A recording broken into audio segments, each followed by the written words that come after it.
네, 오늘 8월 27일 목요일입니다. 로마서 15장 1절에서 13절까지 말씀을 같이 한번 보시겠습니다. 오늘 말씀 15장의 말씀도 어제 말씀과 같게 우리가 서로 비난하지 말고 화평을 추구해야 된다는 말씀이 오늘 본문에 기록되어져 있습니다. 자, 1절을 한번 보시겠습니까? 믿음이 강한 우리는 마땅히 믿음이 약한 자의 약점을 담당하고 자기를 기쁘게 하지 아니할 것이라. 믿음이 강한 사람, 모든 것을 다 수용할 수 있는 사람이 있고 그렇지 못한 사람이 있다는 것입니다. 그럴 때 자기를 기쁘게 하지 마라, 이렇게 말씀하십니다. 그러면서 2절에 보시면요, 우리 각 사람이 이웃을 기쁘게 하되 선을 이루고 덕을 세우도록 할지니라. 사람은 믿음을 가지고 그 믿음의 최종 목적이 자기를 기쁘게 하는 게 아니라 다른 사람을 기쁘게 하는 거라는 거죠. 근데 그 기쁘게 한다는 말의 의미는 어떤 의미냐면 선을 이루고 덕을 세우는 것을 통해서 다른 사람을 기쁘게 하는 것입니다. 여러분, 이 세상에는 악을 함께 행함으로 다른 사람을 기쁘게 할 수 있습니다. 이거 오해하시면 안 됩니다. 다른 사람을 기쁘게 하기 위해서 함께 악을 행한다, 그런 의미를 말하는 게 아닙니다. 함께 선을 이루고 함께 덕을 이루어 가기 위해서 가는 목적을 함께 이루어 가는 것, 다른 사람을 기쁘게 해주는 것, 그런 의미를 갖는 것입니다. 자, 그러면서 예수님께서 어떻게 사셨는지 우리에게 예를 들으셨습니다. 자, 예수님께서 어떻게 사셨는지 한번 보십시오. 3절에 보시면요, 그리스도께서도 자기를 기쁘게 하지 아니하셨나니. 예수님도 하나님의 덕과 하나님의 선을 위해서, 이루기 위해서 다른 사람을 기쁘게 했다고 말씀하세요. 자, 보십시오. 기록된 바 주를 비방하는 자들의 비방이 내게 미쳤나이다 함과 같으니라.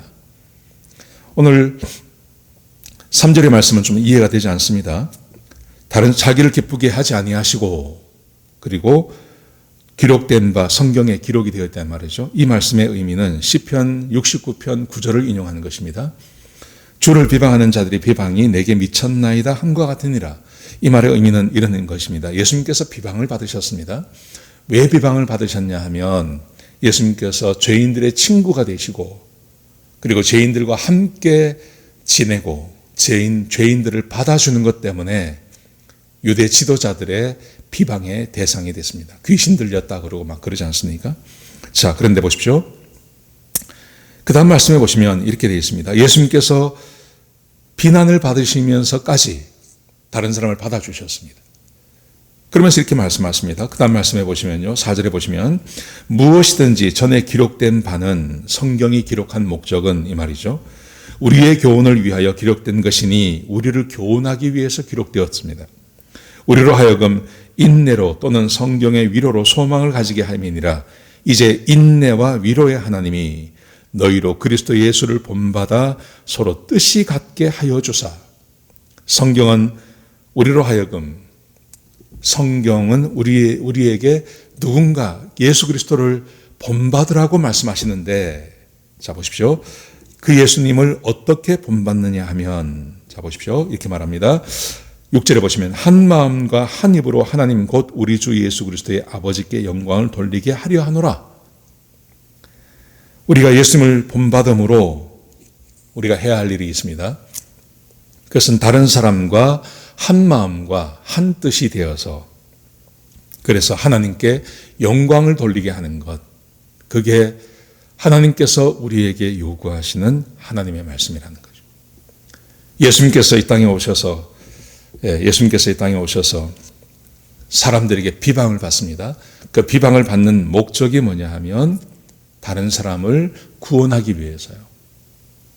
그래서 예수님께서 고난을 받으십니다. 비방을 받으십니다.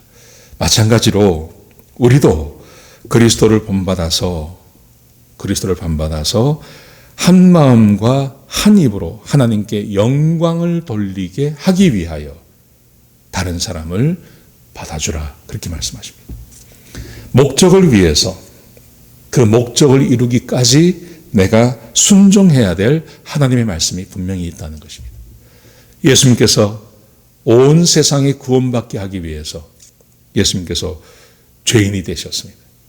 그런 것처럼 우리들도 모든 사람이 하나님께 영광을 돌리는 그 일을 위하여서 다른 사람을 용납하고 받아주는 일을 해야 된다는 거죠. 자, 두 번째 보십시오. 두 번째. 8절에 보시면요. 내가 말하노니 그리스도께서 하나님의 진실하심을 위하여 할례의 추종자가 되셨으니, 할례의 추종자가 되었다는 말은 원문적으로 보면요, 원어적으로 보면 유대인의 종이 되었다는 말입니다. 예수님께서 그리스도께서 하나님의 진실하심을 위하여 유대인의 종이 되셨습니다. 그러면서 이는 왜 그랬냐 하면 조상들에게 주신 약속들을 견고하게 하시고 이방인들도 그 긍휼하심으로 말미암아 하나님께 영광을 돌리게 하려 하심이라. 예수님께서 유대인의 종이 되셨습니다. 왜냐하면 이방인과 모든 사람들을 구원하시기 위해서요. 예수님께서 그렇게 종이 되셨다는 것입니다. 마찬가지로 자 보십시오. 마찬가지로 기록된 바 그러므로 내가 열방 중에서 주께 감사하고 주의 이름을 찬양하리로다 함과 같으니라. 그러므로 많은 사람들이 예수님께서 유대인의 종이 되셔서 십자가를 지시고 고난을 받으시고 그렇게 해서 우리에게 구원이 임한 거 아니겠습니까? 그런 것처럼 우리가 순종해야 될 예수님의 말씀이 있습니다. 하나님 말씀이 있습니다. 자, 10절을 보십시오. 또 이르되 열방들아 주의 백성과 함께 즐거워하라 하였으니 또 모든 열방들아 주를 찬양하며 모든 백성들아 그를 찬양하라 하였으며. 여러분, 하나님께서 우리를 통해서 이루고 싶어 하시는 것이 있습니다. 모든 열방이 그리고 온 세상이 하나님을 찬송하고 함께 기뻐하는 것입니다. 그러기 위해서 해야 할 일이 있습니다. 그게 바로 우리가 다른 사람을 용납해 주는 겁니다. 나하고 다른 사람들을 용납해 주는 것입니다. 받아주는 것입니다. 비난하고 배척하고 하는 것이 아니라 나하고 좀 다른 사람들을 비난하는 것입니다. 받아주는 것입니다. 여러분, 이게 교회 안에 참 어려운 일입니다. 나하고 사이가 안 좋은 사람, 나하고 별로 관계가 안 좋은 사람을 어떤 사람이 좋아해요. 그러면요, 그 사람까지 싫어합니다. 그렇게 되면 교회가 모든 백성이 함께 즐거워하는 곳이 될 수가 없는 거죠. 모든 백성이 함께 즐거워하기 위해서는요, 딱 한 가지 방법밖에 없습니다. 나하고 다른 사람을 받아주는 것. 그리고 내가 원수를 용서해 주는 겁니다. 그것 외에는 다른 방법이 없습니다. 그렇게 할 때 우리 안에 하나님의 은혜가 부어지고 하나님의 나라가 우리에게 임하게 되는 것입니다. 또 보십시오. 이렇게 말합니다. 12절에 보시면요. 또 이사야가 이르되, 이사야 말씀에 이렇게 예언되어졌다는 것입니다. 이새의 뿌리 곧 열방을 다스리기 위하여 일어나시는 이가 있으니 곧 열방이 그에게 소망을 두리라 하였느니라. 예수 그리스도를 말하죠. 예수님께서 열방의 모든 세상의 소망이 되게 하는 것. 여러분, 예수님이 모든 세상 사람들의 소망이 되기 위해서 해야 할 일이 뭡니까? 그것은 우리 교회가 서로 사랑하는 것입니다. 너희가 서로 사랑하면 모든 사람이 너희가 내 제자인 것을 알게 될 것이다.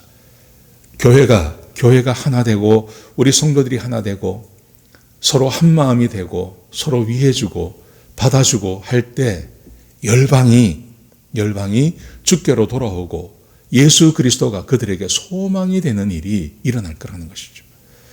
그게 오늘 본문이 우리에게 주고 있는 것입니다. 여러분, 온 세상에 나가서 우리는 복음을 전하기를 원합니다. 우리는 늘 그런 말을 듣습니다. 여러분, 그런데 온 세상에 나가서 복음을 전하기 위해서요, 해야 할 일이 뭐냐면요, 우리가 서로 사랑하는 것입니다. 교회가 서로 사랑하는 것입니다. 다른 사람을 받아주는 것입니다. 그럴 때 온 세상의 소망이 예수 그리스도가 될 수 있는 겁니다. 이게 유일한 길입니다. 자, 보십시오. 13절에 보시면 소망의 하나님이 모든 기쁨과 평강을 믿음 안에서 너희에게 충만하게 하사 성령의 능력으로 소망에 넘치게 하시기를 원하노라.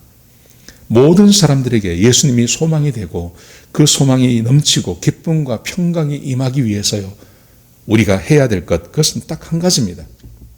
그것은 예수님께서 복음을 전하기 위해서 유대인의 종이 된 것처럼 우리 성도들이 서로 사랑하고 서로를 받아주는 것, 그게 복음을 전할 수 있는 유일한 길이라고 우리에게 말씀하고 계신 것입니다. 여러분, 우리 한국 사람들, 특별히 우리는 너무 복음을 전하는 것을 잘합니다. 복음을 너무 잘 전합니다. 여러분, 그런데 우리가 한 가지 놓치고 있는 것이 있습니다. 교회 안에서 서로 사랑하는 것, 교회 안에서 형제를 받아주는 것, 다른 교회를 받아주는 것, 우리 이거 못해요. 그래서 우리가 전하는 것만큼 결실을 맺지 못하는 겁니다. 실제로 그렇습니다. 만약에 우리 교회가 전하는 것만큼 서로를 받아주고 교회 안에서 서로 사랑하고 화평하고 하는 일만 한다면 하나님의 나라가 곳곳에 세워지게 될 것입니다. 하나님의 영광이 곳곳에서 드러나게 될 것입니다. 우리가 먼저 해야 될 것은 가정에서 이 일을 먼저 하는 것입니다. 가정에 서로 받아주고 서로 용납해주고, 그리고 교회로 모였을 때 목장 안에서 서로 받아주고 서로 용납해주고, 이게 얼마나 어려운지 모릅니다. 그런데 이거 해야 됩니다. 예수님께서 복음을 전하기 위해서 예수님께서 유대인의 종이 되셨습니다.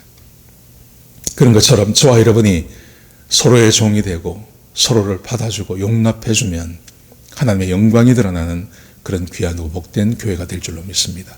오늘 이 말씀 기억하시고 하루를 보내시는, 또 하루를 귀히 보내시는 저와 여러분 되시길 주의 이름으로 축복합니다. 기도하시겠습니다.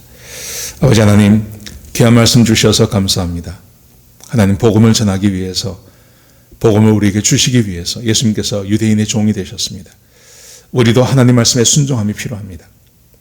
열방의 소망이 예수 그리스도가 되고 열방의 모든 족속이 기뻐하고 즐거워하기 위해서 우리가 형제자매를 받아주고 형제자매를 용납해주고 서로 사랑하는 교회가 될 수 있도록 인도하여 주옵소서. 우리 성도님들을 축복하여 주시옵소서. 귀하고 복된 하루가 될 수 있도록 인도하여 주옵소서. 주님 감사합니다. 예수님의 귀하신 이름으로 간절히 기도드렸습니다. 아멘.